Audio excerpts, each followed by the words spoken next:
Gaano nga na nga ba kalala ang auto theft crisis sa Ontario?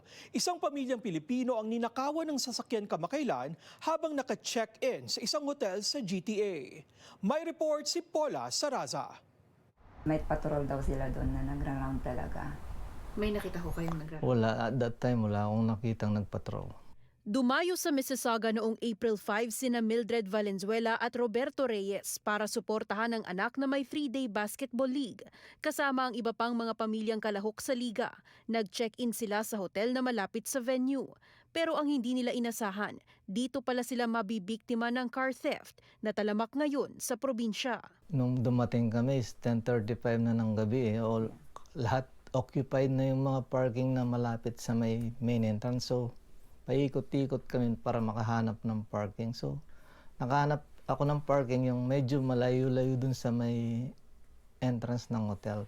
Bandang alas 7 ng umaga noong April 6, bakanting parking spot ang inabutan ng pamilya. Pagbaba ko doon, pag malapit na ako doon sa pinagparkingan ko, iba na yung nakapark, black car na SUV.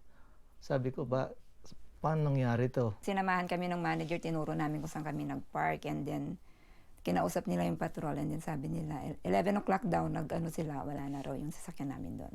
Batay sa pahayag ni Reyes at sa ulat ng security, wala pang isang oras mula nang iparada nila ang sasakyan ng maganap ang pagnanakaw.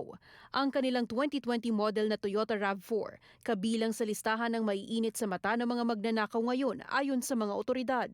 Malakas ang kutob nilang tinarget ang kanilang sasakyan. Nung naghahanap kami ng parking spot, may nakita akong nakasunod sa amin na black na sasakyan na sedan. So iniisip ko, naghahanap din siya ng pagpaparkingan. So sabi ko, hindi rin niya siguro alam kung saan siya magpapark. So nung umiikot din siya. Hindi nila malinaw ang pahayag ng hotel staff nang ipagbigay alam nila ang insidente at wala ring maipakitang CCTV footage ng pangyayari. Private property daw yun, hindi daw sa kanila. Nakikipark lang pala sila doon. Yeah. So meron daw talagang nagra-round doon, kaya nga daw may mga ticket doon na magbabayad ka. Sa kabila ng pagtangging property nila ang parking lot kung saan nakaparada ang ninakaw na sasakyan, kinumpirma ng spokesperson ng hotel branch sa Omni News ang insidente noong April 6. Bukas din nila ang management na makipag-ugnayan sa mga otoridad. Inireport na ng pamilya ang insidente sa Peel Regional Police. Sa pahayag sa Omni News, 11th Division ng Criminal Investigation Bureau ang humawak sa investigasyon. Bagamat sarado na ang report, hinihimok pa rin ang publiko na ipagbigay alam sa mga otoridad ang mga detalyeng posibleng makatulong sa investigasyon.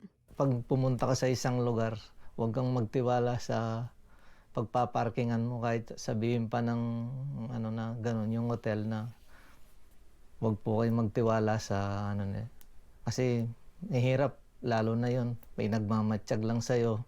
Sa kabila ng hindi inaasahang karanasan, malaki pa rin ang pasasalamat ng pamilya na hindi umabot sa karahasan ang insidente. Yun na lang iniisip namin na pampalubag ng loob na at least hindi nila kinuha sa aming susi na na nandun yung mga anak namin. Na pinaalis muna kami. Paula Saraza, Omni News, Mississauga.